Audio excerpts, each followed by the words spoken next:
These days, it's hard to think of a business sector that hasn't been affected in some way by advances in information systems.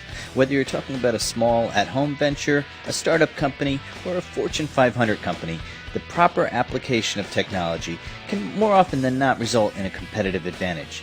That's why knowledge workers are more valuable than ever in today's global economy. Take, for example, an advertising firm like Knight Agency in New York City. In the past, the road to success in advertising was long and traditional. Strategic locations ensure repetition, and repetition creates consumer remembrance, driving home a message. Not once, not twice, but many times. You started in the mailroom and you worked your way up. Not so for the founders of Knight Agency, who moved to New York City following graduation from college. My partners and I were 23 and 24. We started with a couple phone calls and an idea that we could challenge the status quo of advertising. We were lucky enough to get Microsoft and MTV as some of our first clients, and it's been a wild ride. Their firm, which specializes in flash-based web advertising and viral campaigns, was able to compete based simply on talent and moxie. Their startup costs were minimal. The difference in the interactive space is really its speed to market. In the traditional advertising business, it was impossible for any small company to create a 30-second TV ad and buy media across all networks and so forth. Whereas the interactive space, it's totally turnkey, and anybody can really come up with an idea, produce a website, and have that website live for the world to see in a matter of a day. It's a fairly cutting-edge idea, so Darren and his team have to keep a good line of communication open with customers to make sure the technique is working and that the intended message is getting through to the right demographic. On the planning end, we use less market data. When the campaign is done, we actually measure data very closely. But the beauty of the web is how measurable it actually is, and you can see how many people are coming to our websites, how much time they're spending, how many people are signing up, how much email we're collecting, and really measure the success of the campaign. At the moment, a very exciting initiative we're working on is for the first ever global lottery for a new company that's going to be launching soon called PlayAuto.com, which is, as we see it, the first ever run solely through the internet and through cell phones.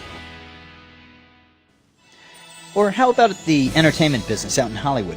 Gone are the days when actors mailed off expensive headshots and resumes. Now all of that is online.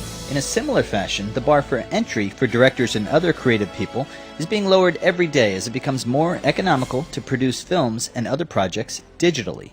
This is a quickly evolving industry as new technologies turn the traditional push media environment, which refers to 3 networks, a few cable channels, and whatever's playing in your local theater as being your choices for media, to a pull environment where you have now 5 networks, an enormous number of cable channels, and the ability to go to a video store, to download, to buy DVDs.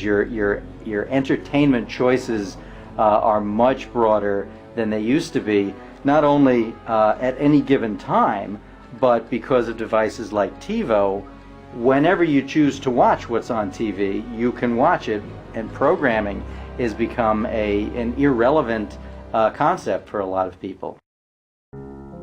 In the nonprofit arena, organizations like the Greater Chicago Food Depository are able to run their business on the scale of a typical Costco with respect to warehouse size, distribution, inventory, and inventory management, simply because the tools required to track food shipments are accessible. The Greater Chicago Food Depository serves over 91,000 people every single week, and in the course of a year it's over 300,000 individuals. Our mission is providing food for hungry people while striving to end hunger in the community.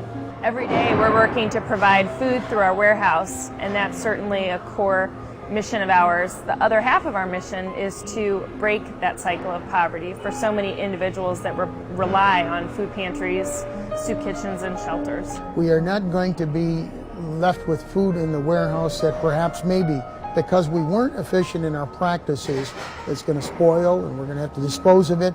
There'll be a greater efficiency in the throughput of the products from receiving through shipping.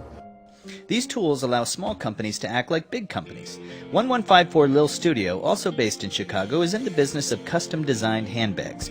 Technology has really been important to Lil. In fact, it's allowed our business to grow. If we did not have the technology that we do, we would not be able to take as many orders as we do from 3 different stores, 30 different reps, our internet, and make it all happen in one place. We have a custom-built application. We call it Lisa, so we have a name for our database. Every time an order is taken, it deducts yardage from that fabric, it takes out the parts and pieces, it sends the customer an email saying, thank you for your order has been shipped. It puts it through cutting, through sewing, it takes it all through the stages of the production cycles. Until recently, the only way customers could make a bag was to attend a home show or one of their 3 stores. Now, customers can go online, design and purchase a bag using a web architecture known as dynamic customization, which allows users to visualize their creation. You choose your style, you choose your fabric, and you choose that particular part that you want that fabric for that specific bag. As in stores, you get to see what the actual product will look like in front of your eyes. With dynamic customization, you're essentially designing your bag online and seeing the finished product as well. And we really feel that this is a trigger point, and we feel that that's what turns a customer from a shopping customer to a purchasing customer. Just a few years ago, such technology would have been out of their price range. The concept of banking has changed dramatically as well. All of us are used to banking online, but what about a bank that doesn't even have offices? That would be State Farm, who recently opened a banking division.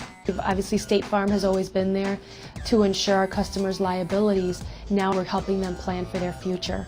With State Farm, you have direct deposit, you have an ATM debit card, so you can go to any ATM and have your services completed, much like most of the traditional banks, but for a lesser fee. State Farm Bank operates through its network of over 16,000 exclusive insurance agents across the U.S., its 24/7 call center, and the internet.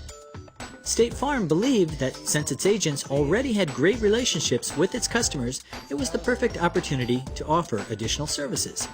The path to achieving that goal of in-home online banking finally cleared with the explosion of use of the internet and the federal deregulation of certain aspects of banking in 1999.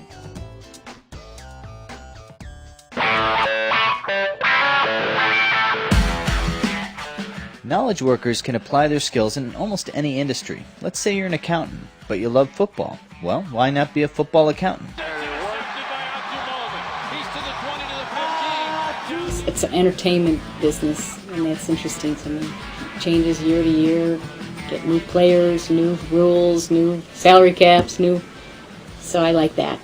I think if I was to give one lesson, it would be, if you have a passion for something, follow it, and don't worry about the dollars, because if you're good at what you do, the money will come. But most importantly is you're going to love waking up every morning to go to your job, and you can't put a value on that. That's good advice for anyone heading out into the job market or for anyone simply looking to make a change.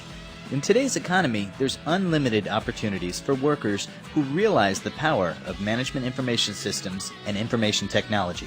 Remember that regardless of the industry, the single most important resource in any organization is its people.